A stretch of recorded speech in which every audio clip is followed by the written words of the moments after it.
school was a big chocolate donut so I could eat it. I see a warm, welcoming place where when the children arrive, they're happy to be there. They want to learn. They want to see their friends. They want to reach out to their teachers. Imagine the joy of learning, to get up in the morning and be excited about going to school. Well, I would imagine that first day would be full of excitement.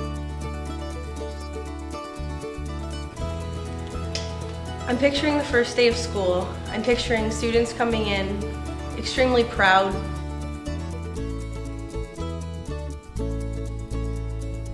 I saw lots of lights and colors and walls and places, different areas where students can sit and socialize and read. And I saw a big library and lots of air. I think our school pride would definitely be a lot better, and the eagerness to learn and experience and see for the first time the students in those facilities, I think would be really awesome. I see smiles. I see smiles on students' faces as they're coming through the door and they're excited to go to class. Do you know what imagination is? Can you tell me what it is? It's where you think of something that might happen.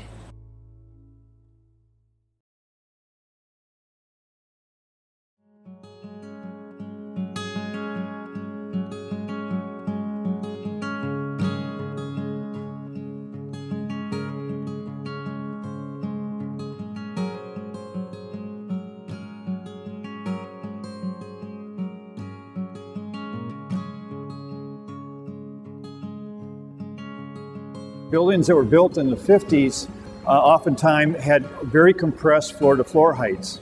And what's evidenced here in the cafeteria is that with those reduced ceiling heights create some real challenges relative to how do we retrofit those shells of those buildings with new technology and new infrastructure for heating, cooling, ventilation, sprinkler piping, things like that. Teaching today is entirely different to teaching when I started teaching in 1973. And I think the facilities have to respond to that. All of us are constantly chasing technology. It's constantly changing. And in our facility now, we would like to add new things, new technology to our building. However, the way that the building is built, whether it be the cinder block or the drop-down ceiling, running wires, it becomes very, very difficult to do. I think of technology being the centerpiece of education today, but not just technology that children are using and learning how to use, but rather allowing the students to leverage technology to become better learners and for students to develop a richer experience, combining that with the ability for those students to share those experiences collaboratively and be able to share their experiences with each other, I think is a real departure from the education that maybe I experienced and what we've seen in the past.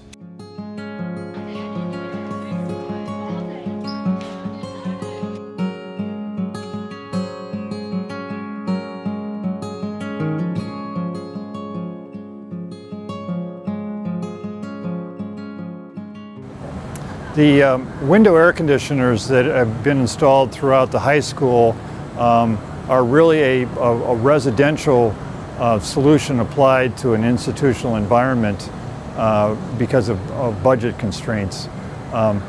In terms of the units that we have, they're all relatively small given the footprint size of the classrooms. It's hard for kids to stay on task, focus and concentrate for 86 minutes when it's this hot. Especially kids who have IEPs and special needs. It can reach up to near 100 degrees with 2 air conditioners and 4 ceiling fans running at the same time.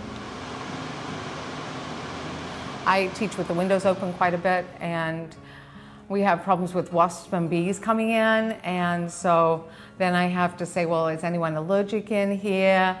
And the kids are terrific. It's not like they scream and jump and stand on top of the desks. We conduct class with these wasps and things flying around our heads, and but it's not ideal.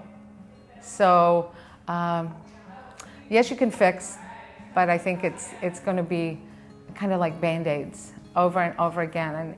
And I think we've already been doing that, and I think this is a time where we need to do more than that. Yeah.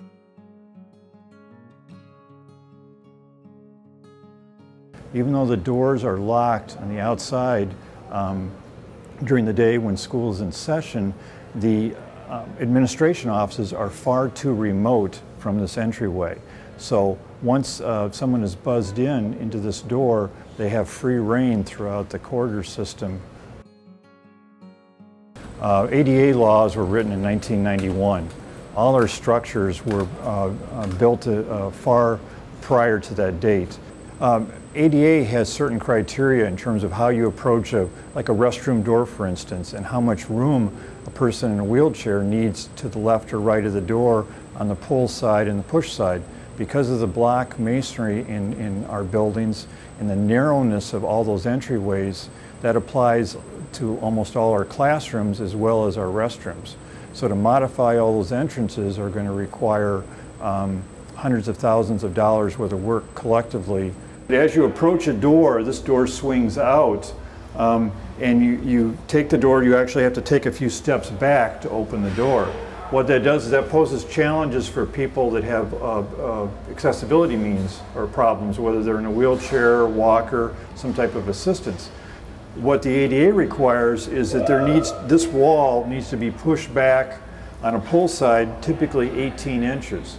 So there's at least 18 inches of distance from the wall to the door. So as you open the door, you don't have to back up. You can actually move to the side and allow the door swing to occur. So a relatively simple issue, but we've got this about 60 or 70 times in various spots in our buildings, and it's a costly challenge to rectify. When the school was opened in, I believe, 1973, it was opened with the idea of an open concept school, which meant there were no barriers, no partitions in the school, which looks great when you walk into the school. But the one problem was when the students came into the school, you had a lot of noise.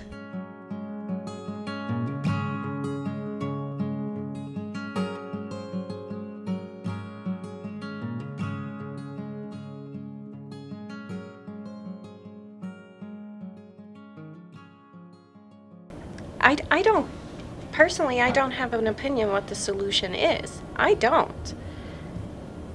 But I know I need more space.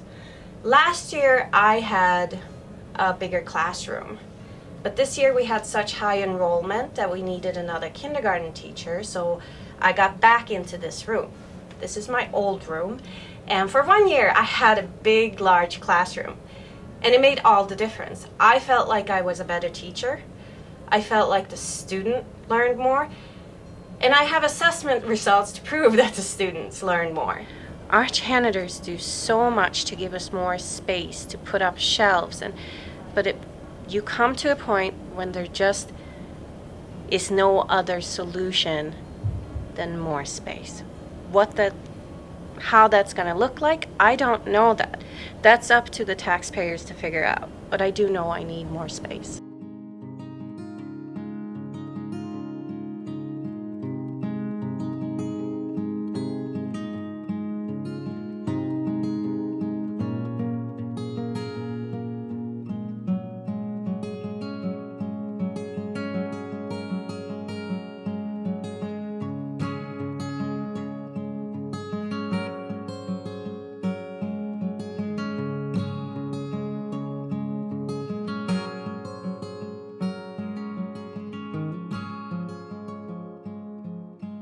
Just as of last year, we were able to put in this door. I am the first room right off of the office, and before that there was no door, but I still feel that there's a safety concern here because we're the first classroom in the building, and actually if you stand outside of the entryway, you can see straight into my classroom as I teach. You can see that there are kids in there learning, and someone could be counting, doing whatever they needed to do, and it's not a joking matter, but we probably would be the first classroom that would have some type of intruder or invasion.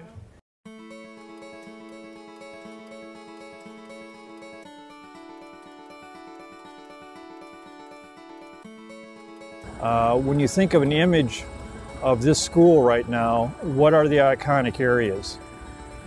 Football field, the gymnasium.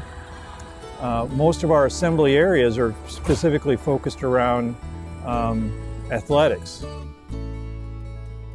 I see a common area where all students are meeting as a school community, talking, sharing ideas, sharing what they did over the weekend. What a common area does is it brings focus of identity to something that's beyond athletics. It can enter into the more academic role of what a school really is.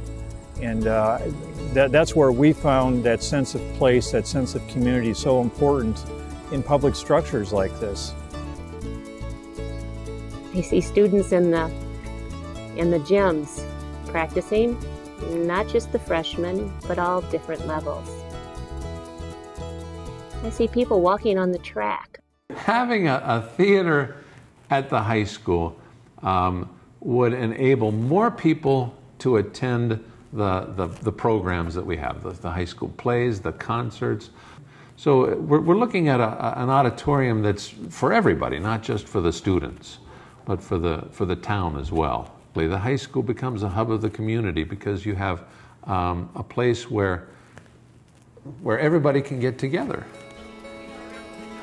I think the Galena schools, the way they are now, isn't a good representation of Galena. Galena's been going through a lot of changes, expanding and modernization, and the schools, I think, could follow that pattern.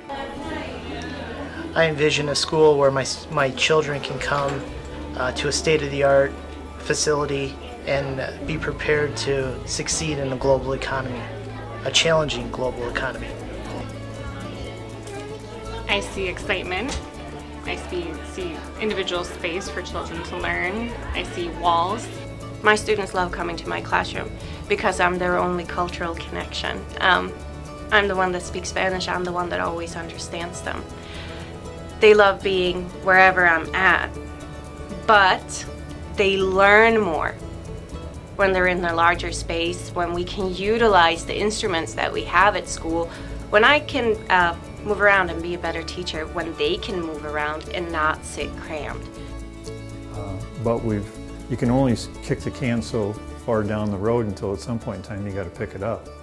And I guess it's a question from a community standpoint, do they want to keep kicking the can down the road, or they want to pick it up and make something that could really be a positive contribution to the community?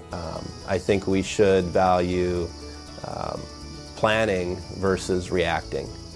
You know, I see this community as reacting to the need when the need arises and not having a plan for the long term. You put the quality of life aspects we have at Galena, couple it with an educational experience that's, you know, better than everyone else, and you have the recipe for economic development. Home purchases, business investment. Oftentimes when we hear something's going to happen, right away we put up that shield. No, I don't. And I do that myself. I'll do that myself. I say, no, because I'm always saying, oh, look at the money, look at the money. And I think we're just apprehensive about change. We know change is good, but it's very comfortable when nobody comes in and rattles the boat. Wow, I see a lot. You sound like you're gonna cry. No, I'm sweating. My gosh. Oh, it's so sad. It's so sad. I just wish people would open up their hearts and listen. Listen. And don't be so judgmental. you know, it's not about us. I know you're taping me right now. It's not about us. It is about these kids. Like I said earlier, they deserve more. They deserve better. Our community's kids, our parents' kids deserve better. The end.